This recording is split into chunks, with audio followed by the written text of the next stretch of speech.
Uno es Hugo Villar y el otro es Felipe Moncada. Aquí están con sus cámaras ya activadas y dispuestos para la conversación. Más o menos les voy a leer un poco de la trayectoria artística que ellos tienen. Bueno, Hugo Villar es escritor, creador audiovisual y académico también de nuestra universidad. Eh, bueno, no solamente en nuestra universidad, sino que también trabaja en otras universidades de la región. Ha publicado libros de poesía y cuentos, Extramuros, El Impostor, además de trabajar en antologías de poesía local, El Verbo Latente, 2018. Bueno, era columnista del diario El Centro y todavía sigue siendo columnista del diario Talca y del diario rural San Clementino, entre otras cosas, porque la verdad es que la carrera de Hugo Villar como gestor cultural es bastante abultada y tendríamos que ser más específicos. Así también pasa con el otro invitado, que es Felipe Moncada, que nació en Quillón, isla de Chiloé, no vamos a decir cuándo, y es profesor de física y matemáticas. Interesante, en algún momento, por ejemplo, a Nicanor Parra le preguntaron por qué iba a estudiar el doctorado en física y él dijo que era porque era lo más difícil. Así de sencillo. Es fundador de Ediciones Inovicalistas, que creo que tiene que ser de las editoriales independientes más renombradas en el país. Y ha publicado diversos libros de poesía, diversos, vamos a decir, porque son muchísimos, tampoco pero vamos a revisarlos todos, pero lo que sí es importante es que ha sido reconocido por su trabajo en el ámbito de la creación poética, como con mejor obra literaria, con premio del Consejo de la Cultura y con el Premio Municipal de Santiago en 2016 por su obra Silvestre, ¿ya? Que bien hace unos guiños a la precordillera del Maule y aparte de otros por migratorio del Consejo de la Cultura y de ensayo por los territorios invisibles. Bien, le cedo la palabra, Hugo, Felipe, a lo mejor en ese orden pueden partir, si no, como ustedes quieran, que nos cuenten primero más o menos cómo funcionan sus procesos creativos y cómo existe eh, esa intención, o sea, ¿qué pasa desde que surge la idea a lo mejor de crear algo hasta la puesta en práctica de eso? ¿Cómo funciona en sus mentes? ¿Qué es lo que hacen? ¿Qué es lo que proyectan en ensayos? Etcétera. O sea, ahí en ese sentido tenga la libertad de contarnos todo, porque créanme que sobre todo para nosotros como espectadores y a nuestros invitados de los talleristas, nos conviene y vamos a aprender de cada una de las cosas que nos puedan señalar. Les dejo. Bien, buenas tardes a los presentes también, un gusto y agradecido de que me hayan invitado, también un gusto estar con Felipe, un gran escritor. Y bueno, en cuanto a los procesos creativos, yo lo podría dividir quizá en lo que es la poesía y lo que son los textos que escribo para el diario. En cuanto a la poesía, por lo general siempre están presentes mis influencias, ya las cosas que me gustan, como el rock, el cine, el arte, por ejemplo. Entonces, siempre intento incorporar esos elementos dentro de los poemas, aunque el poema hable de identidad, por ejemplo, o hable de la ciudad, ponte tú, igual siempre van esos elementos que son las cosas que me gustan, ¿cierto? Lo incorporo dentro del texto, ya eso es importante, y como lo mencioné también la ciudad, las cosas que me pasan, las experiencias obviamente también afectan en la escritura. Ya siempre he vivido en Talca, viví un tiempo afuera, pero en general siempre escribo sobre la ciudad porque es un tema que me atrae, que me interesa, los lugares, la gente, y todo aquello, como te digo, va mezclado con esa influencia y esos gustos que tengo, además de obviamente también la memoria, el tema de los recuerdos. Entonces todo eso se mezcla, se fusiona, eh, le doy vuelta a un tema, a algo que estoy pensando, mucha observación también. Para mí es importante salir, caminar, salgo siempre en las mañanas, observar, eh, como un investigador, ¿cierto? Que está observando, fisgoneando, digamos, y de esa forma me voy quedando con lo que observo, que muchas veces son situaciones, imágenes, y de alguna forma las voy incorporando o poetizando. Es más o menos como lo que hacen los pintores, ya que observan un paisaje, no sé, por ejemplo, Vincent Van Gogh, y luego él de alguna forma lo observa y lo incorpora en su ser, en sus pensamientos, en sus emociones, y después lo hacía, digamos, al cuadro, algo parecido a lo que yo intento hacer con la poesía al observar una situación determinada y esa incorporarla, ¿cierto?, dentro del texto. Y en el caso de los textos que son textos híbridos, crónicas, para el diario, ahí básicamente investigo sobre un tema determinado. Como me gusta mucho el rock, el metal, el punk, la ciudad de Talca, estuve escribiendo este año y el año pasado unos textos donde investigué sobre estos movimientos underground en los años 90 en la ciudad. Entonces, a partir de eso, empecé a escribir textos de ficción, ya que básicamente es un cyborg que está en el futuro, que viaja a los años 90 al pasado, y ahí se encuentran estas tocatas con estos grupos, esta gente. Entonces ahí yo incorporaba la información verídica, real, de lo que había pasado en esa época. Entonces ahí básicamente son textos híbridos, ahí yo trato de mezclar lo que es el guión cinematográfico con la crónica, con la ficción, con la historia, y también con un poquito de poesía ahí entre medio.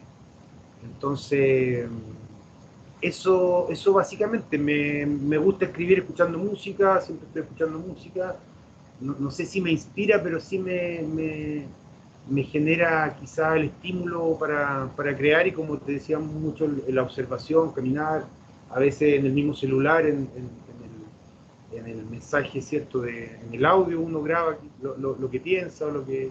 Hay muchas cosas que uno las piensa, pero después no las puede llevar al papel. Creo que es difícil el lograr pensar algo y llevarlo íntegramente al papel. Creo que entre medio se pierde un poco de eso. Eso más o menos podría exponer frente a lo que preguntaste.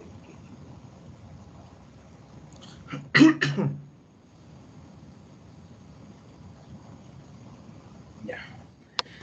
Hola, bueno, gracias por la invitación, gracias a Cristian, saludos también a Hugo Villar, un gusto estar con él acá en esta actividad, y bueno, a los estudiantes, la gente que participó del taller y quienes armaron el taller.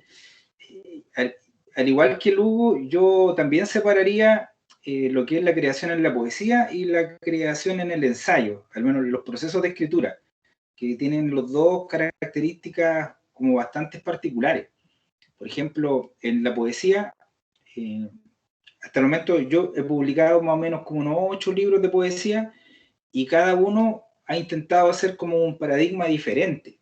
O sea, así me marco yo el hecho al menos de saber dónde uno termina un libro y empieza otro, que creo que es algo importante, sobre todo cuando viene el primer libro que uno publica, que generalmente ha acumulado una cantidad muy grande de textos y tiene que elegir algún criterio para seleccionar y para presentar un cuerpo de textos.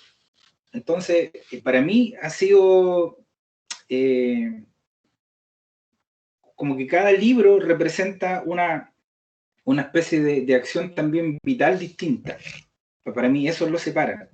Ahí se podría explicar quizás cada uno, por ejemplo, un libro que se llama Migratorio, que tiene mucho que ver con el hecho de observar en la calle, de mirar, de colocarse en el lugar del otro, de plantearse frente a una ciudad desconocida, frente a barrios desconocidos. Y eso tiene mucho que ver con la información, o sea, disculpa, con la observación, con una observación más o menos callada de lo que ocurre, y uno va tomando apuntes de eso. Otro libro mío que se llama Río Babel, que es completamente distinto, que está como mucho más orientado a lo que es el lenguaje. En ese libro mi objetivo fue tratar de borrar lo máximo posible el lugar común en mi escritura. Entonces era como una especie de ejercicio contra el lugar común. Y a la vez las cosas que se describían eran sucesos muy cotidianos. No sé, la observación de de una gota colgando, por ejemplo, de una púa de pino, que son observaciones mínimas de la realidad que uno a través de la literatura puede ampliar y puede colocar como una lupa sobre eso y hacer crecer todo un universo. Y son observaciones de la realidad, pero en ese libro Río Babel tenía que ver con el lenguaje, como decía, con evitar el lugar común y con generar un lenguaje que no tuviera nada de narrativo.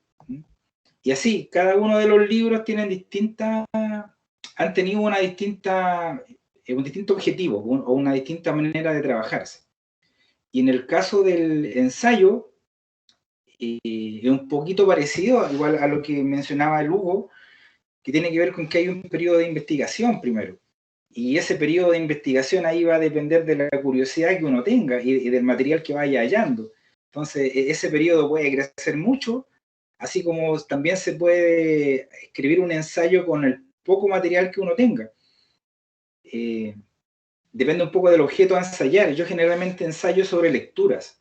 A mí me gusta leer mucho autores de provincia, gente de mi generación o mayores, pero me gusta escribir sobre autores de los que no se haya escrito antes. Por ejemplo, no me gusta escribir sobre personajes canónicos. Yo sé que es muy interesante, hay mucho estudio interesante, y me gusta también leer algunas revistas académicas con estudios sobre Borges o Manuel Rojas, literatura, Bolaño, etcétera. Pero mi elección es entrar en autores que no se hayan entrado antes o que se hayan entrado muy poco. Entonces eso me otorga un poco de libertad también. Libertad de ejercer las opiniones y también siento que es un aporte, así un granito de arena a esa gran cadena de la información literaria que existe, porque ensayar sobre autores poco conocidos amplía el espectro de escritura para alguien que le interesa el tema, o al menos así me lo planteo yo, y también tiene que ver con un tema emocional. Muchas de las personas sobre las que yo escribo las conozco o los conocí o las conocí en el caso de que hayan fallecido. Entonces también tiene una especie de recordarlos, de hacer memoria en torno a esas personas, de recordar la experiencia que yo tuve con ella, las sensaciones que me provocaron, lo que me provoca su escritura, las influencias que yo puedo detectar de su escritura, un montón de aspectos, y también lo que me ha pasado en el último tiempo es que al ensayo se me ha ido metiendo mucho la narrativa. Entonces creo que también es interesante eso, no olvidarse que hay un lector, que hay alguien porque uno puede tener pensamientos muy abstractos, muy complicados, pero si no genera una narrativa para que al otro se le traspase, creo que se genera una dificultad. Entonces, para mí, la narrativa en el ensayo ha sido como una manera de establecer puentes entre el lector y sobre los temas que yo estoy ensayando, que como les decía, generalmente son lecturas que yo hago de otros poetas, de otros escritores. Por ahí, más o menos.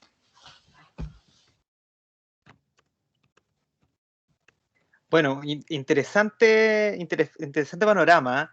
Yo quiero destacar algo que al menos, o sea, recojo tanto del discurso de ustedes como algo que se ve en su escritura.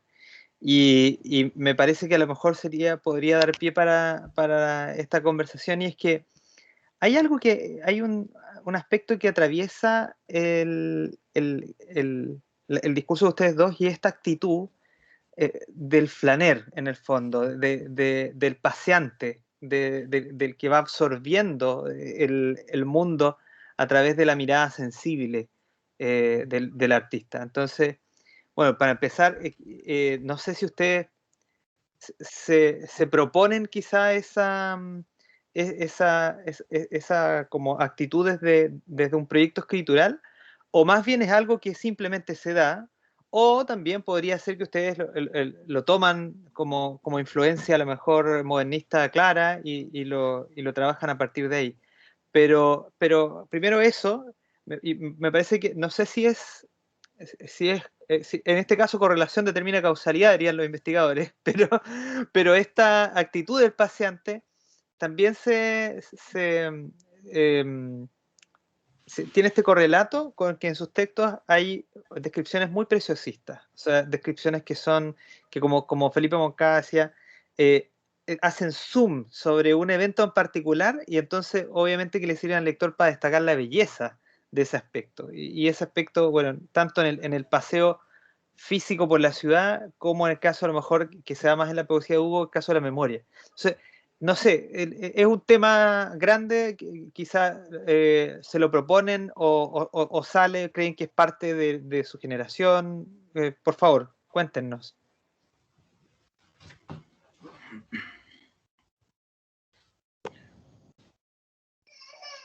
Bien, en mi caso, yo creo que de chico se dio eso. Yo fui criado en el campo, mi padre era profesor rural, entonces siempre de chico observando, muy tímido, quizás así con tus padres, mirando lo que ocurría, muchas veces sorprendido.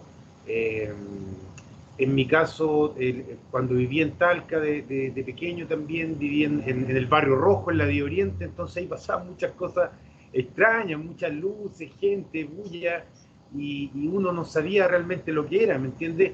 Es como lo que hablan los filósofos en cuanto a la fenomenología, que es observar, pero sin prejuicio. ¿Ya? Entonces es básicamente la mirada de un niño que observa sin prejuicio, sin saber que él era un vagabundo o que él era un travesti o que ella era una prostituta o en fin. En el caso del barrio donde vivía yo cuando viví de chico. Entonces creo que eso de alguna forma se conservó, esa mirada como chica, inocente, que después de grande descubrí que era fenomenología, en fin, que era una rama de la filosofía o que era muy similar. Entonces siempre se ha dado ese tema de observar, de caminar, y claro, después cuando ya eres más consciente y estudias un poco lo que es la poesía o lo que hacían los otros poetas, ahí claro, te das cuenta que vas bien encaminado o que de alguna forma eso es lo que quieres hacer. Yo en un momento de mi vida dije, yo quiero escribir poesía, quiero ser como esos poetas sobre los que leo sus biografías. Entonces, ahí de alguna forma está la intención de esa observación y justamente de hacer ese zoom, como bien decías tú y también como lo decía Felipe, y en mi caso también mucho en los recuerdos, en la memoria, en la infancia, que eso lo tomo mucho de Jorge Tellier, que es un poeta que me gusta mucho. Me encanta lo que él cierto, teoriza sobre la aldea, al igual que Rilke, ¿cierto?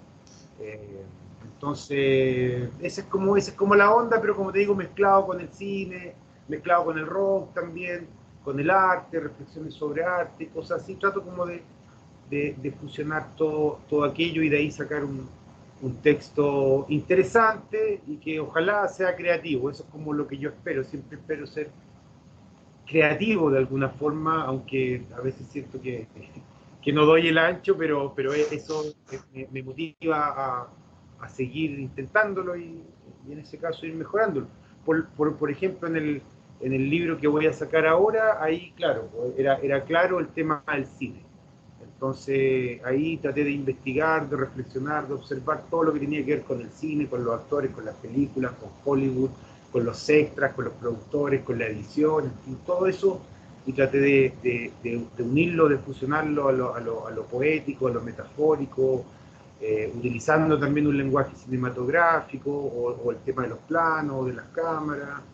Entonces, pero tampoco es algo tan fácil, o sea, igual me tomó su tiempo, el libro era de una forma al comienzo, ahí también el editor hace bastante, ¿cierto? Al leerte, al decirte, mira, ve por acá, limpia esto, despeja, no sé, los lugares comunes, como bien hablaba Felipe, entonces eso también es importante, pero yo creo que uno igual tiene que tener una meta fija o un objetivo claro al escribir un poema o al escribir un poemario o al escribir un texto, que es lo que tú quieres lograr. Muchas veces uno logra algo diferente, algo distinto, algo parecido o algo igual a lo que tú querías, pero siempre yo creo que tiene que haber un horizonte y una orientación ante eso. Eso podría comentar. Mira, está interesante lo que mencionas, Cristian, sobre el flaner. Justamente lo habíamos conversado con Hugo hace un par de semanas atrás, que me invitó a un programa que está haciendo con escritores los animales literarios, y hablamos justamente de ese tema, de esa idea del flaner. que, bueno, según tengo yo entendido, nace como en Francia, en el tiempo de Baudelaire, en que viene esta intervención a las ciudades medievales, porque fueron creciendo muy anárquicamente y caóticamente las ciudades medievales, y viene como una planificación central y limpia la ciudad, y abre los bulevares. Entonces, por los bulevares ya se da otra condición, que era que podían existir los paseantes, gente que recorría por ahí en esas avenidas que habían hecho, donde antes habían conventillos, o vivía mucha gente, Entonces se genera una nueva forma de concebir la ciudad, y nace este personaje que es el Flaner, que es alguien que recorre por un gusto nostálgico, por capturar imágenes, por poder apreciar lo desconocido también, que es lo que posibilita en esta avenida en donde todos se ven a la cara, que antes era un concepto de vivir cada uno cerrado en su habitación, y esto permite como verse. Y después, bueno, los mismos franceses con la idea del situacionismo, que ya en los años 60, del siglo XX, generan una como revisitación de ese concepto del flaner y lo amplían, y generan como una especie de desafío en cuanto a la ciudad, como recorrer lugares que uno nunca ha conocido, cambiar la ruta, hacer rutas por alguna motivación interna, y un montón de experimentaciones en cuanto a recorrer el lugar que uno habita.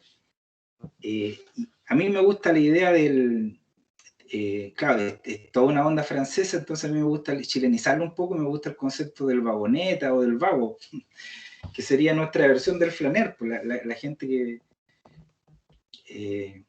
que recorre por un gusto de recorrer. A mí me ha tocado vivir en muchas ciudades distintas en Chile, y eso yo creo que me ha servido para abrirme a distintas estéticas, o saber apreciar distintos modos de vida.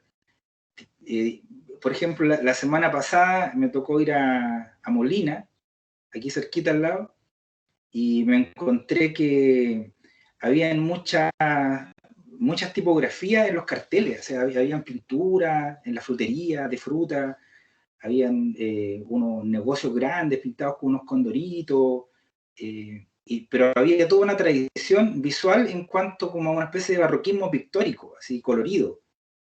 Y entonces, ese tipo de cosas a mí me producen como un movimiento dentro, y empecé a investigar, pues, y claro, averigüé que habían varios maestros pintores letreristas en Molina que tenían toda una historia, mitos en torno a ellos, pero lo que quiero explicar es que a veces uno pasa por una ciudad y ve algo, ve un detalle, y detrás de ese detalle es todo un universo. Entonces, uno un poco desde la poesía, lo que yo trato de hacer es como adivinar ese universo, porque sería distinto en el ensayo. En el ensayo yo tendría que estudiar, hablar de lo que sucede, pero en la poesía uno tiene un poco más de libertad, porque habla desde una sensación, y desde esa sensación también se construyen mundos literarios que tienen una correlación con el mundo real, pero que también pasa por la invención que uno es capaz de ponerle. Otra cosa que me pasa con esto del recorrido de las ciudades y de los lugares es que muchas veces los lugares colocan el poema en uno. No sé si le ha pasado alguna vez, pero yo creo que sí. Debe ser algo que le pasa a todos los que escriben, que uno va por un barrio, por un lugar, y concibe un poema, lo concibe completo. Concibe las imágenes, concibe quizá el tipo de verso, se imagina el remate, y después uno llega como a notarlo, ¿no? Uno después llega a escribirlo, pero suceden como por una especie de, como que alguien te lo dijera, así. Como que vas por una calle, me acuerdo que el Hugo tiene un texto que va por la 11 Oriente, ¿no? Por la Feria de las Pulgas. Entonces, en ese tipo de recorrido uno ve cosas, ve situaciones pequeñas a veces, y eso te genera algo a ti internamente, y eso genera un poema, un texto. Entonces, claro, de ahí es muy importante lo que mencionas, de tener esa actitud de observar, y la ciudad es un súper buen pretexto. Y bueno, eso podría decir. Oye, súper interesante la respuesta y la verdad es que tengo, me surgen todavía más preguntas. Sobre todo, por ejemplo, respecto justamente del proceso creativo en sí. Claro, tú dices, es muy distinto en un ensayo, es muy distinto en un poema, porque además dentro de los poemas también planteaste esta cosa de que hay veces, hay ciertos poemas cuya sensación en el fondo de la realidad se pasa directamente a la versificación. Entonces, como que de algún modo en ustedes que igual son escritores más profesionales, más como que tienen internalizadas la técnica, les cuesta menos quizás hallar esa forma de pasarlo al trabajo con la palabra. ¿Cuándo cuesta más y cómo lo consiguen? Esa pregunta, me gustaría igual preguntar más de lo otro, pero me parece que a lo mejor nos iríamos hacia otro tema. Pero respecto del trabajo en sí, yo sé que es variable porque también Felipe decía, hay diversidad de cómo se trabaja, pero respecto justamente de estos que no es tan transparente el proceso de la sensación hasta la escritura, ¿cómo hacen para moldear la palabra? Bueno, en mi caso, yo creo que para mí lo más difícil es como el tema sensorial. O sea, que el lector pueda eh, sentir la sensación, ¿ya? Porque tú cuando yo leo a Gonzalo Rojas, que para mí es un maestro, él consigue con crece lo sensorial, ¿ya? A mí me cuesta mucho, ya, me cuesta mucho conseguir eso. Creo que a lo mejor en algunos poemas que he hecho a las comidas he logrado eso, así como quizás de sentir el alimento, el aroma, ¿me entiendes? En el lector, pero es algo complejo, ¿ya? Creo que también es complejo el tema de los lugares comunes, como bien decía Felipe, como ir barriendo, despejando eso y no ser como tan... Eh, que el poema sea con tanto lugar común, así tan efectista, ¿ya? Sino que también tiene que existir una intriga y algo desconocido, obviamente, ¿ya? Que el lector le genere aquello. Creo que también el hecho de preocuparse del lector también es una problemática, ya en el sentido de, no sé si le va a gustar o no le va a gustar, pero uno de alguna forma quiere generar una reacción en el lector. No es que tú escribas para el lector, pero sí escribes para que te lea. ¿Ya? Una vez alguien me dijo, antes de que yo publicara o leyera así, me dijo, pero tú si escribes, lo lógico es que alguien te lea, es que tú escribas para comunicar. Y claro, hay muchos que se quedan en solamente la escritura y tienen pudor o timidez, que es sumamente lógico de mostrar sus textos, pero básicamente si uno ya escribe es porque quiere comunicar, ¿ya? Y eso se completa cuando ya el lector te lee y a él le pasa algo, le puede pasar algo completamente distinto a lo que tú querías generar o a lo que tú querías generar con el poema, pero ya que genere algo, para mí está bien, o sea, está la tarea cumplida, la tarea hecha. Pero eso de lo sensorial yo creo que es lo que más me cuesta y ahí Gonzalo Rojas para mí es un maestro en cuanto a aquello. Sí, claro, y Gonzalo Rojas tiene ese tema de la respiración también, ¿no? De esa respiración entrecortada y como un modo de acercarse a la realidad que uno lo identifica al tiro y que, bueno, en relación a los tipos de poemas, claro, ese tipo de poemas como que aparecen así completos, yo creo que generalmente son poemas más breves, ¿eh? Son poemas breves que tienen las imágenes muy nítidas, porque generalmente uno las vio, uno las observó, pero también la observación de la imagen no cala hondo solamente porque sea bella o porque sea impresionante, sino que porque uno lo relaciona con algo, con otra cosa. Y en ese ejercicio de relacionarlo hay una transformación ya de lo que uno observó y va a empezar a trabajar con eso. A veces a uno le aparece claro el poema, las primeras imágenes y la línea para dónde se podría desarrollar. Y ya el desarrollo es un tema de trabajo literario, claro, es un tema de ver si uno, o sea, primero hay una especie de flujo natural, que uno tiene un poco como que escuchar ese flujo natural y quizá escribir por extensión todo lo que se viene y después ser capaz de ver eso, ser capaz de observarlo desde lejos, desde fuera, y ver qué es lo que sobra, y qué es lo que sobra o qué aspectos se pueden profundizar o qué aspectos pueden servir como puntos de fuga. Entonces, al menos para mí, viene una primera parte que es la escritura, el plasmar, el desarrollar, y después generalmente hay un trabajo como de reposo, de alejarse del texto, para verlo después con distancia. Para mí eso es súper importante. Igual que en el ensayo la corrección, para mí es casi tan importante como el tema de la escritura, porque uno puede darle un curso libre al flujo creativo. Yo creo que en la prosa funciona más eso, ¿eh? Pero en el ensayo y en la poesía, que juegan más con la síntesis de la poesía y con la precisión de la idea en el ensayo, la corrección es una cosa vital. Entonces, yo generalmente me demoro mucho más corrigiendo que escribiendo, la verdad.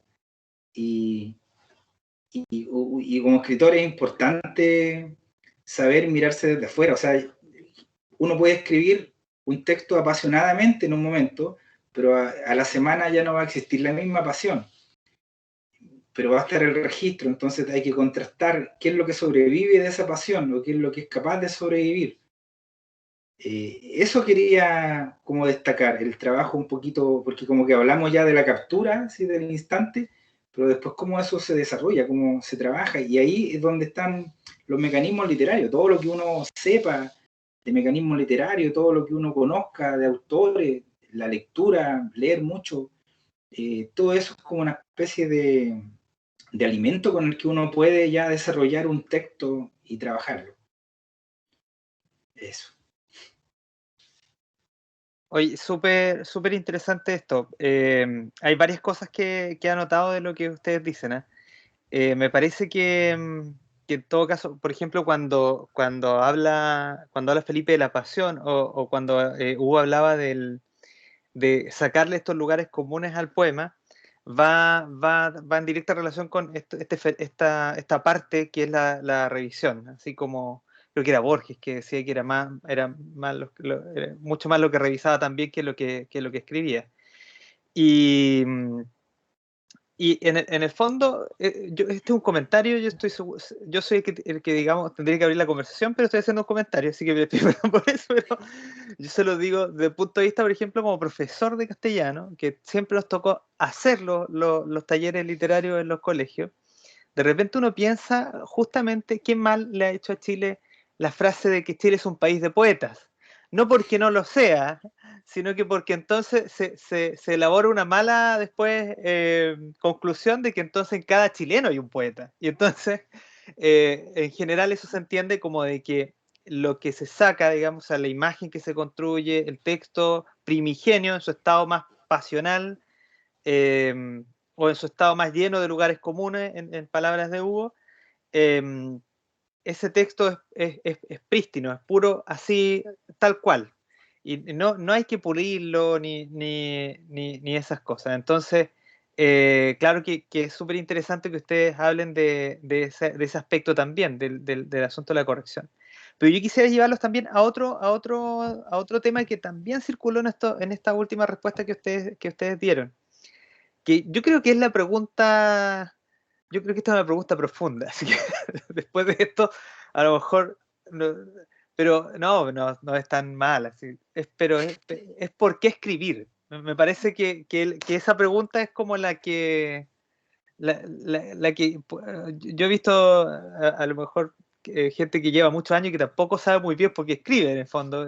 Hay veces que Augusto Roabasto decía, el gusano de seda hace su seda y el escritor hace su poesía. O sea, en el fondo la escritura es una manifestación de su naturaleza. Entonces, que nos cuenten cuál es esa perspectiva para ustedes, por qué escriben.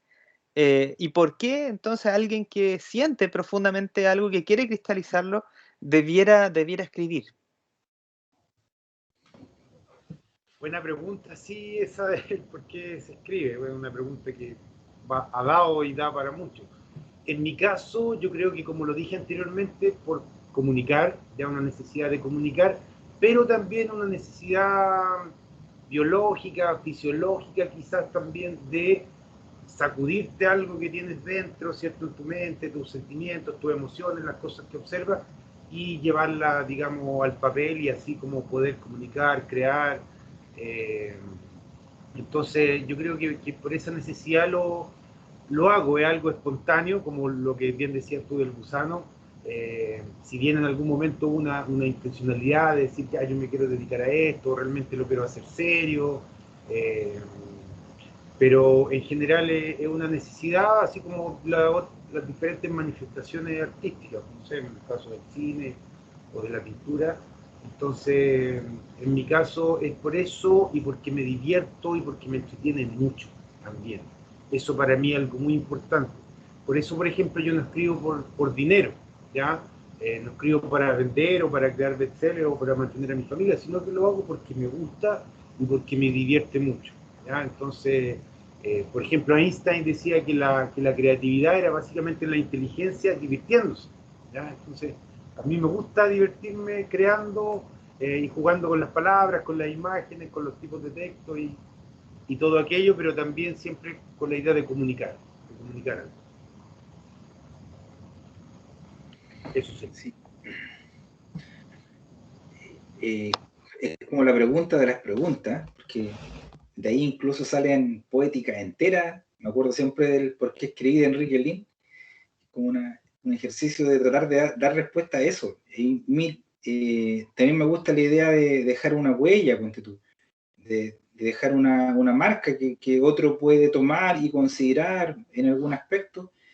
Y lo que dice Hugo de la comunicación también es vital, porque finalmente escribir es una especie de acto de fe en que alguien alguna vez puede llegar a leer eso, y en eso está implícita una esperanza de comunicación, de que hay un otro, una otra que va a sintonizar con esas palabras que tú trabajaste y que las va a hacer suyas o las va a proyectar en su propio imaginario.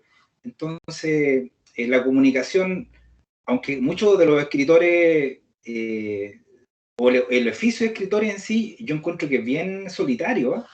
Es bien silencioso y solitario, porque está ahí en un escritorio, en una pieza, leyendo, escribiendo, desarrollando la idea. Entonces, pareciera que hubiera una contradicción en que es para algo para comunicar siendo un oficio tan solitario. Pero claro, es porque uno se quiere comunicar quizás de una manera más elaborada con un otro. Y eso es lo que motiva. En la poesía, en el caso del ensayo, encuentro que ahí ya hay otros propósitos también, porque ahí uno escribe por difundir la obra de alguien, por una idea o por un ímpetu más pedagógico de explicar cómo funciona un poema o cómo funciona una influencia en un poeta. Ya son otro tipo de propósitos. O sea, igual es una comunicación, ¿ves? Pero ya está más orientada al oficio literario, a entregar herramientas, o uno mismo, cuando escribe un ensayo, uno no escribe un ensayo porque lo sepa todo, uno va escribiendo un ensayo porque es una manera de aclarar lo que va investigando y lo que va bajando como al papel. Entonces ahí, ¿qué otras intenciones están en el ensayo? Mantenerse activo como escritor, leer a otro, ensayar la escritura sobre otro, que también es parte de la comunicación, pero que es como mucho más racional que en el caso de la poesía. Yo creo que por ahí van las intenciones. Oye, interesante. Yo creo que me gustaría mucho que conversáramos en torno a qué es lo que hay que decir, pero yo creo que esa no es una pregunta que a lo mejor vayamos a resolver ahora. Me gustaría, sí, porque abrir el micrófono para aquellas personas que están en el público y que quisieran también dialogar con ustedes y preguntarles algo respecto de los procesos de creación. Así que cedemos también este espacio.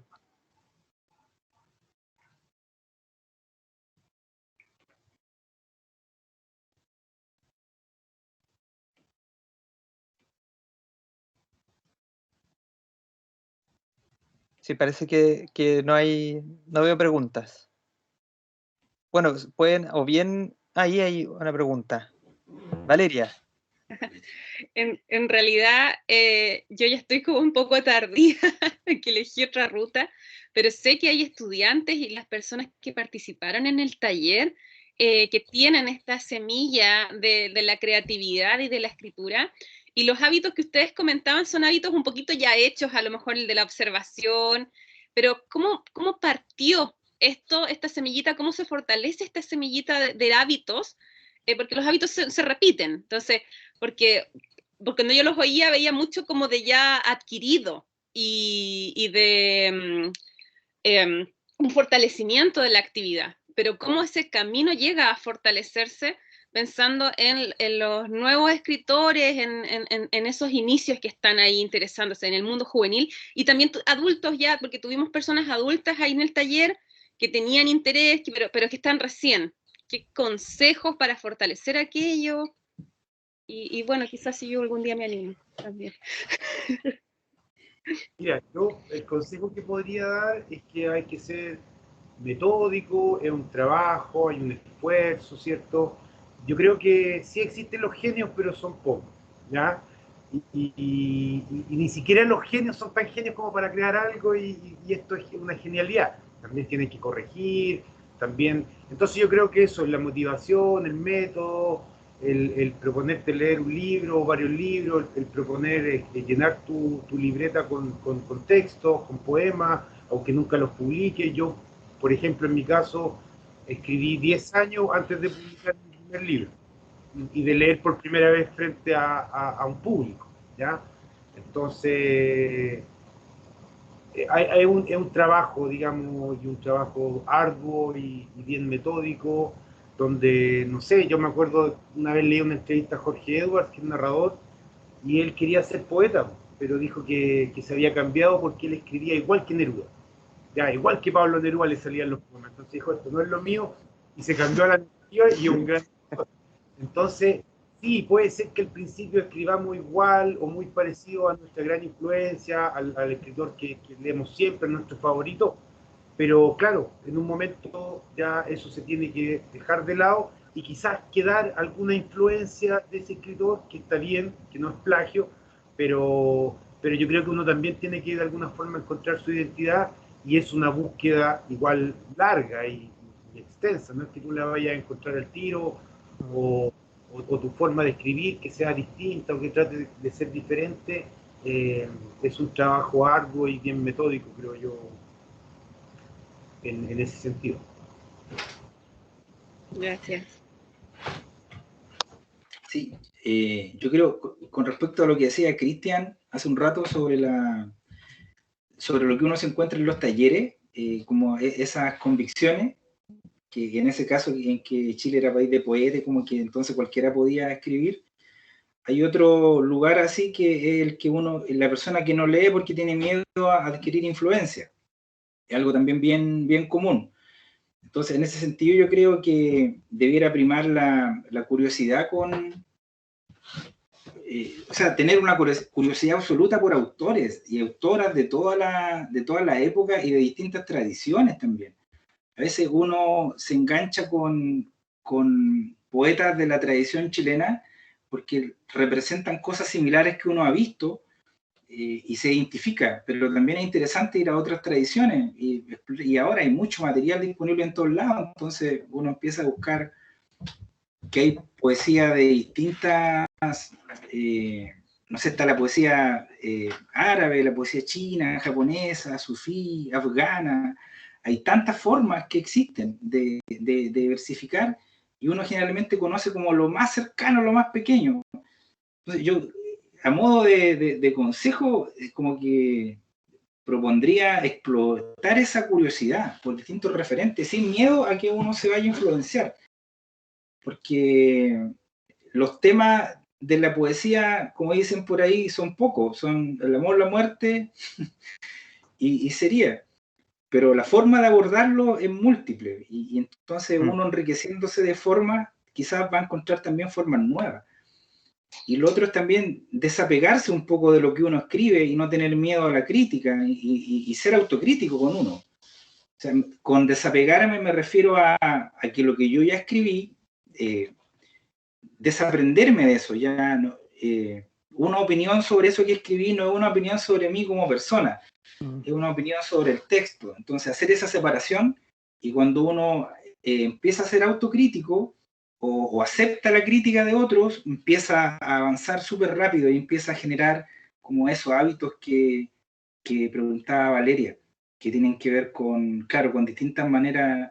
No uno siempre escribe, uno no siempre tiene la inspiración o no tiene la cabeza clara para escribir, pero puede hacer algo por la escritura, puede leer comentarios de libros, puede conversar sobre literatura, puede ir a una librería o una biblioteca y mirar portadas de libros o meterse en libros que uno nunca ha mirado de distintos géneros y expandir esa curiosidad. Yo creo que siempre va a entregar elementos positivos para alguien que va, o sea, que quiere desarrollar la escritura como una manera de comunicarse con los demás. Buenísimo. Hay otra pregunta en el chat. Voy a pasar al tiro a Javier, que tiene la mano levantada, pero antes de darle la palabra a ella, esta pregunta: ¿es importante la creatividad para escribir? Ante lo cual, y a partir de lo que ustedes han comentado, me atrevería a agregar la segunda pregunta: ¿qué es esto de la inspiración? Porque uno en general tiene la imagen del evangelista con el Espíritu Santo susurrándole al oído. Claro, mira, yo creo que sí es importante la creatividad, creo que todos podemos ser creativos, ¿ya? Creo que el ser humano es creativo, pero obviamente es algo que se tiene que trabajar, uno se lo tiene que proponer también. Y el tema de la inspiración, claro, como bien decía Felipe, no es que uno esté todo el día inspirado, o que uno diga, ya me voy a levantar a las 6 de la mañana, me voy a sentar en el escritorio a escribir el poemario y me voy a inspirar en ese momento. No, creo que sí hay momentos de inspiración, pero creo que serían como momentos quizás más de estímulo, ya que te los puede entregar la ciudad, la observación, no sé, ver un gesto, por ejemplo. Yo una vez caminando por la universidad y vi a un señor mayor con su hija en silla de ruedas, y ella se estaba poniendo el delantal blanco para entrar al laboratorio, y sus compañeras también muy jóvenes al lado colocándose su delantal, seguramente el primer día que ocupaban el delantal nuevo, no sé. Entonces yo vi ese gesto en esa persona que no sé si era su padre o era su abuelo, ¿cierto? Arreglándole el delantal, ella en la silla de ruedas, y claro, ahí como que ¡pum! Uno piensa así como en todo lo que pasó, esa persona, el esfuerzo, la emoción. Yo pasé por ahí y me emocioné, yo me emociono con muy poco muchas veces.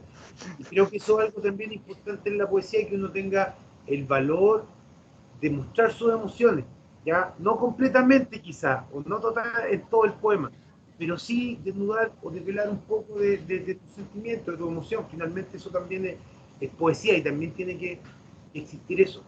Entonces yo en ese momento me emocioné y después dije, esto, imagen, ese gesto, lo voy a llevar a algún poema en alguna ocasión. Cosa que aún no hago, o sea, estoy hablando de eso, pero no lo he hecho, no sé, a lo mejor siento que les voy a robar ese momento o ese sentimiento, esa sensación a esas personas, pero son cosas así las que muchas veces a uno lo inspiran, por decirlo de alguna forma, o volver al tema de la inspiración. Eso es mi caso. En mi caso, bueno, la misma palabra poesía viene de un término griego que es poiesis, y que ese término poiesis está relacionado justamente con la invención, como con la creación, con la creatividad. Y entonces es interesante porque la poesía vendría a ser el lenguaje utilizado en su dimensión creativa. Quizá una de las tantas definiciones que pueden existir puede ser esa, usar el lenguaje en su dimensión creativa. Pero nosotros nos encontramos con que ahora hay distintos lenguajes también. Está el lenguaje cinematográfico, que conoce muy bien Hugo, está el lenguaje musical, está el lenguaje de la imagen detenida, de la fotografía, está el lenguaje de la gráfica, Y en cualquiera de esos lenguajes, cuando se aplica esa función creativa, también estarían haciendo una poesía con ese lenguaje. Por eso uno habla a veces de que un director de cine es poético, o que un cierto pintor sugiere imágenes poéticas, porque está ese pequeño como brillo indeterminable de la creación que tiene que ver, quizás con qué tiene que ver, es muy complejo esto, pero a ver, quizás con el desprejuicio, con lo que hablaban delante de mirar la realidad sin prejuicio, ese ejercicio es muy sano también en la literatura, porque al quitar toda esa carga racional con la que uno va a observar algo, ya como que lo está ahogando. En cambio, al observarlo como un niño, sin prejuicio, como que vuelve a aparecer este lenguaje creativo, infantil, casi como un juego. Y ahí esa dimensión creativa vuelve a brillar y a tener sentido. Entonces, claro, es clave la creatividad. Y la inspiración, claro, también es un concepto que se ha discutido mucho. No sé, hay tanta... También mucha gente dice que la inspiración es algo muy breve, que sirve como es el momento en que uno conecta las ideas, en que conecta las situaciones, y ya lo que viene después es el trabajo, el trabajar sobre esas asociaciones. Pero uno puede tener inspiraciones, creo yo, pero tiene que pillarlo con los mecanismos afilados, con los mecanismos listos para poder pescar esa inspiración y transformarla en algo. Entonces es como un poco como un deportista que tiene que estar entrenándose todos los días para rendir el fin de semana en un partido. Uno igual puede tener mecanismos de estar cercano al lenguaje, de leer, de escribir, etcétera, para cuando llegue ese momento de conexión, uno poder abordarlo bien. Muchas gracias. Vamos con la pregunta de Javiera Aravena, que tiene la mano levantada. Javiera, puede activar su micrófono. Ya, profe, muchas gracias. Hola, profe. Hola a todos. Hola, hola. Bueno, mi pregunta es básicamente, ¿qué pasa en ese momento cuando se siente como ese temor a escribir o ese temor como a tener una bomba de ideas y no saber cómo plasmarla sin que se quede algo afuera? Como en una mente muy dispersa, a veces existen como muchas ideas, entonces, ¿cómo escribir con una mente tan dispersa a veces? No sé si les pasa. Sí, Javiera, bueno, eso es complicado porque pero como bien dice Felipe, uno siempre tiene que tener una libretita, un cuaderno de notas, ¿cierto? Y ahí plasmar esas ideas. Lo que yo hago, por ejemplo, es muy parecido al cine, porque mis textos, y sobre todo los últimos, tienen mucho que ver con el montaje. Entonces yo muchas veces escribo versos o frases o pequeños párrafos y después los voy montando, así como en el cine, que uno monta una escena, después otra, y así yo voy intercalando o montando los versos, ¿cierto? No sé, así como lo hace Zambra, por ejemplo, con el bonsai, esa cosa de quizá un collage, ¿cierto? De ir colocando verso acá, y ahí uniendo, ¿cierto? Armando, dándole un entretejido al relato o al texto. Y en cuanto a lo disperso, no sé, yo te recomendaría eso, ¿cierto? Uno siempre tiene que andar con su libretita y tomar nota y anotar tu idea sobre arte, sobre cine, sobre la ciudad, sobre la nostalgia, y luego armarlo, entretejerlo, que es la parte quizás más complicada, donde hay que tratar de ordenar o de darle una lógica quizá a eso que uno, o a esas miles de ideas que uno puede tener. Yo me acordé con la pregunta del mecanismo del surrealismo de la escritura automática. Cuando hay como un cúmulo muy grande de ideas, uno como que abre la llave nomás, y deja que la idea salga en una tras otra, y la anota sin preocuparse de la redacción, sin preocuparse de la puntuación, de que sea coherente, y uno lanza todo ese cúmulo de imágenes o de situaciones. Y claro, uno después va y observa y ve qué es lo que ocurrió ahí y cómo se puede abordar. Quizás estéticamente, después de esa escritura automática no haya que hacerle nada, quizás quedó bien, o quizás haya que empezar a separar en distintas ideas de esa aglomeración primigenia y se pueden desarrollar por partes separadas. Por ejemplo, una cosa que me pasa a mí, sobre todo en la escritura del ensayo, es que mientras voy escribiendo se me ocurren posibles variantes u otras ideas. Entonces, a modo de libretita, como dice Lugo, que también es un muy buen mecanismo, una libreta y anotar ideas, escribo los párrafos, pero solamente como insinuado, como hacia dónde sería la idea, hacia dónde iría. Y voy como escribiendo bocetos de párrafos. Y después veo, si es que no lo he desarrollado en los párrafos anteriores, lo incluyo, lo desarrollo. Pero todo apunta a eso, a tomar nota, yo creo, y primero a tratar de liberar eso, tratar de abrir esa llave, aunque salga caótico, y después ya viene un trabajo ya más sobre el texto, de revisión bueno, y la reescritura. Tampoco hemos hablado de la reescritura, que también es muy importante. O sea, volver a ver algo que uno ha escrito hace 2 años, 3 años, 10 años, y volver a escribirlo también es un ejercicio bien interesante. Uno se da cuenta de los excesos que tenía o de lo que faltó decir. También es otro mecanismo. Pero yo creo que también los talleres literarios entregan buenos mecanismos para abordar esa etapa posterior, después de la primera explosión de todas esas ideas que muchas veces uno acumula. Perfecto. Hay 2 preguntas. La primera es que Lucía está con la mano levantada, Lucía Sobarzo. Vamos a escuchar su pregunta, así que puede activar su micrófono. Gracias, profesor. Bueno, mi pregunta es con respecto a la inspiración también, pero es como, no sé si a ustedes les ha pasado que hay un momento en que no se sienten inspirados, porque siento que entré a la universidad y conozco más de literatura, de autores, pero siento que eso como que en cierta forma ha matado mi inspiración, y antes de entrar a la universidad voy a escribir mucho. Y ahora no sé si es la edad, como que ya no soy adolescente y eso, y no sé, me preocupa, de repente siento que como que no voy a poder volver a encontrar esa inspiración. No sé si le ha pasado, y si le ha pasado, ¿cómo han vuelto a estar inspirados? Sí, yo creo que pasa en general, sobre todo cuando uno termina un texto, un libro, hay bastante tiempo en que uno no está inspirado, no escribe nada, por ejemplo, ¿ya? Yo creo que es lógico, a lo mejor lo que te pasa a ti es que tú racionalizaste mucho el tema de la literatura al entrar a la academia, al estudiarlo, y a lo mejor eso te limita un poco a ser libre en cuanto a la escritura o a lo que tú quieres crear. Puede que haya pasado eso.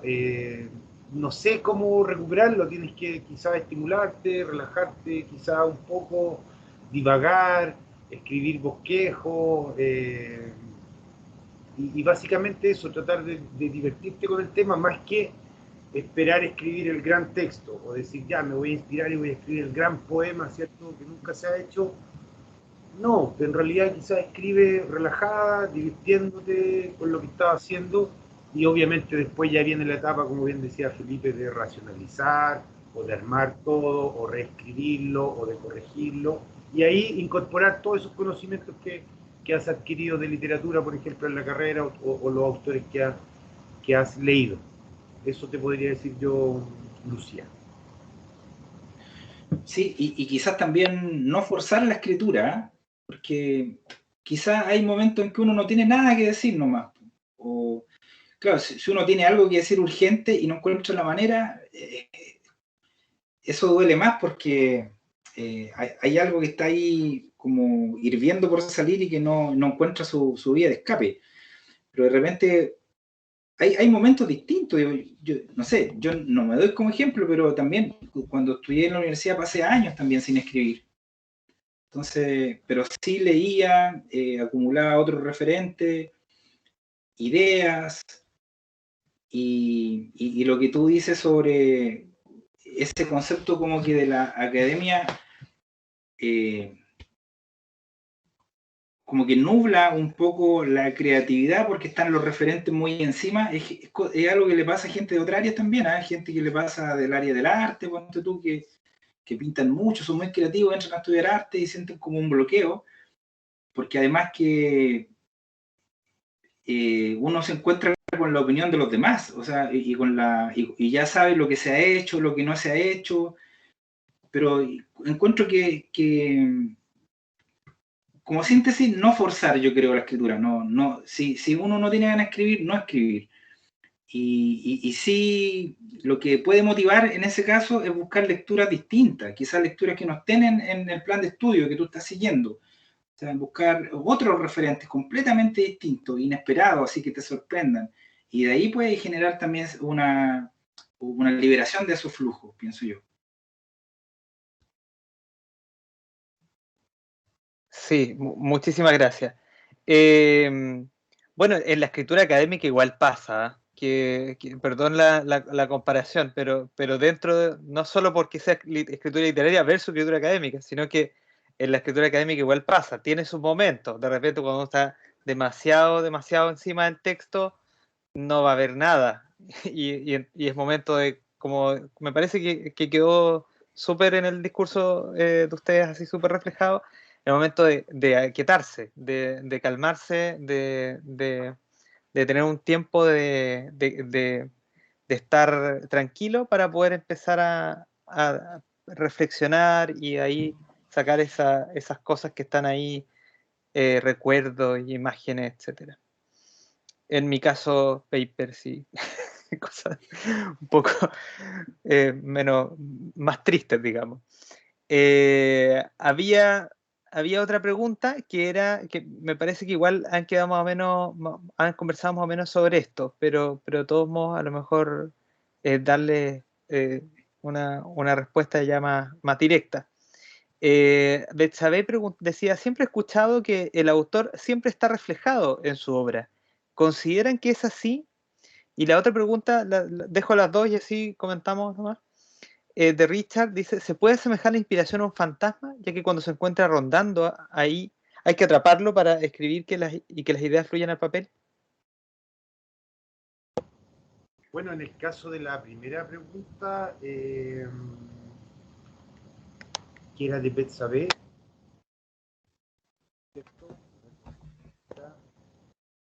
sí, yo creo que sí, el autor está inconmensurablemente, ¿cierto?, ligado a sus textos. Creo que es muy difícil hacer esa división porque básicamente son recuerdos, son reflexiones, son imágenes, son pensamientos que uno tiene. Entonces, por mi parte, yo creo que sí obviamente hay un vínculo a considerar, aunque uno intente que no sea así, ¿no? Aunque uno intente de que no se vea reflejado uno en el texto como autor, creo que igual va a estar ahí reflejado, aunque sea con lo mínimo. Y en cuanto a lo que pregunta Richard, sí, puede ser que esté la inspiración por ahí, te llegue y hay que atraparla, ¿cierto? Sí, pero creo que está también el tema del sentarse, de reflexionar, de pensar, de divagar, de imaginar, de recordar. Todas esas cosas también creo que son parte de ese fantasmita que, como bien lo dice Richard, anda dando vuelta por ahí. En el tema del fantasma me acordé de una frase de Gonzalo Millán, que él dice comenzar a escribir a partir de la herida. Entonces, ¿a qué se refiere?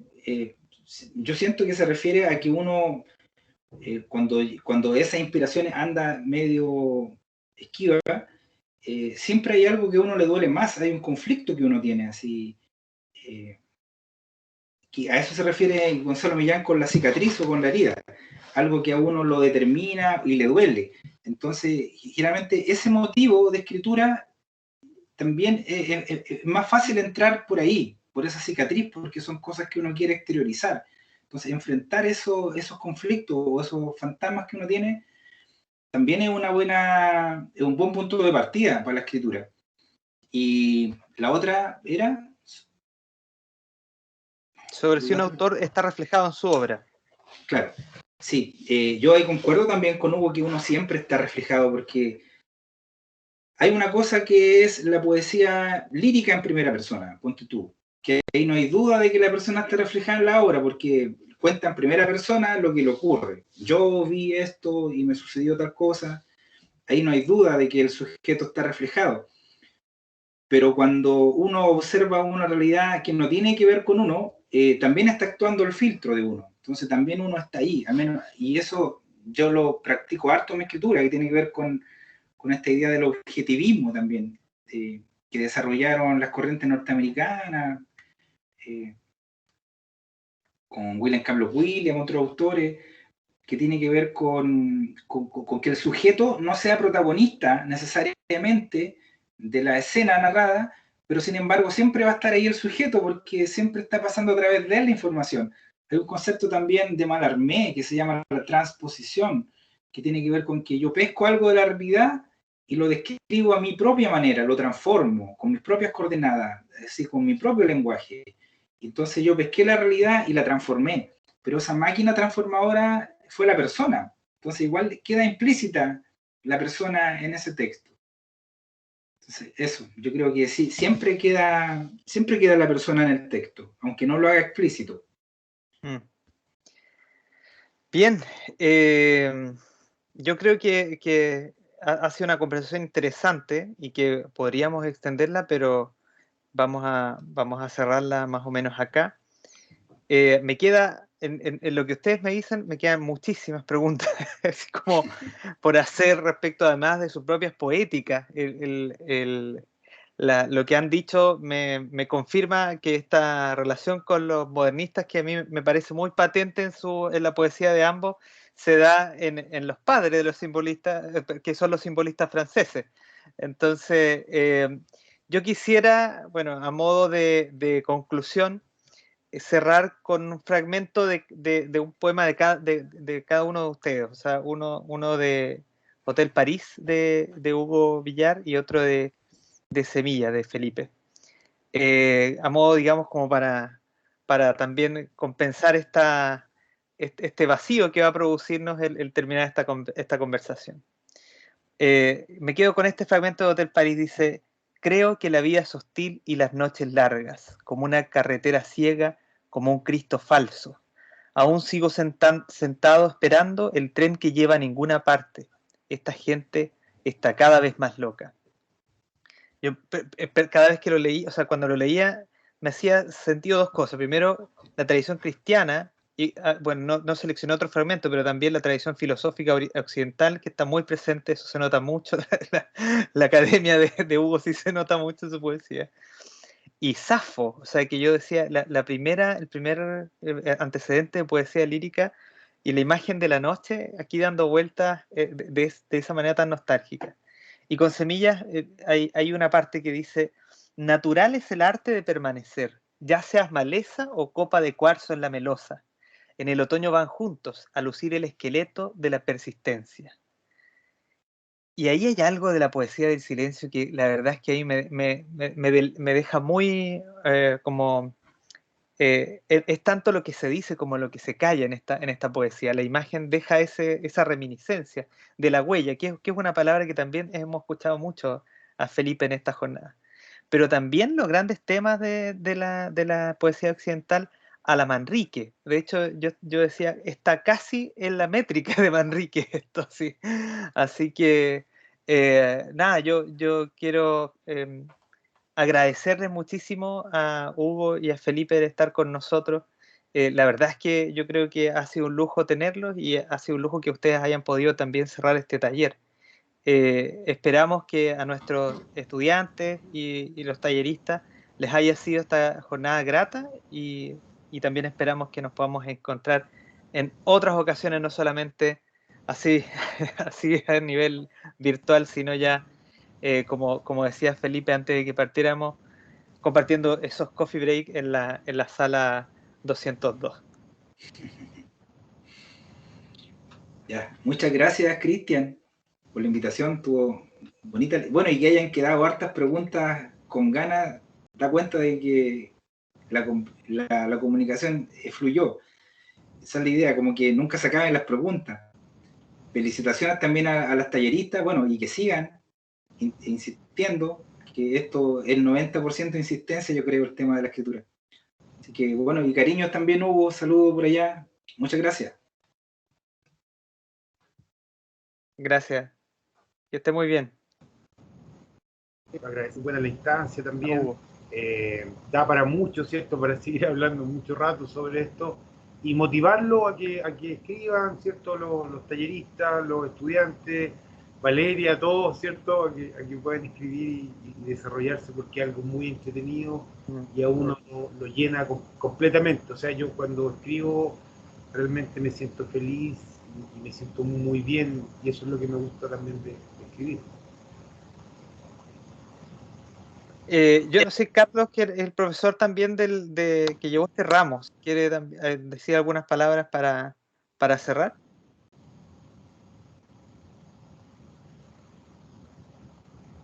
Estás con el micrófono apagado, Carlos. El micrófono. Estaba inspiradísimo. Sí.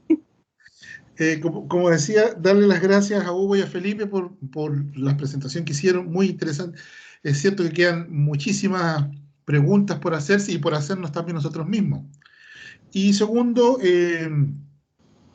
felicitar a los estudiantes que llevaron adelante los talleres. Creo que fue un gran esfuerzo que hicieron, le pusieron mucha responsabilidad, mucho empeño, mucho entusiasmo, mucha motivación, y creo que ellos son los que, yo fui un granito de arena, yo creo que sí, ellos fueron los grandes constructores del taller. Y en ese sentido, felicitarlas y felicitarlos por haber tenido ese compromiso con el taller. Y ojalá pueda repetirse esta experiencia, tanto de poder tener a Hugo como a Felipe, y también la experiencia de los talleres. Básicamente eso. Sí, esperamos que así sea. Así que estén muy bien y nada, pues nos encontramos en otra ocasión. Chao, chao. Chao, gracias. Chao. Muchas gracias.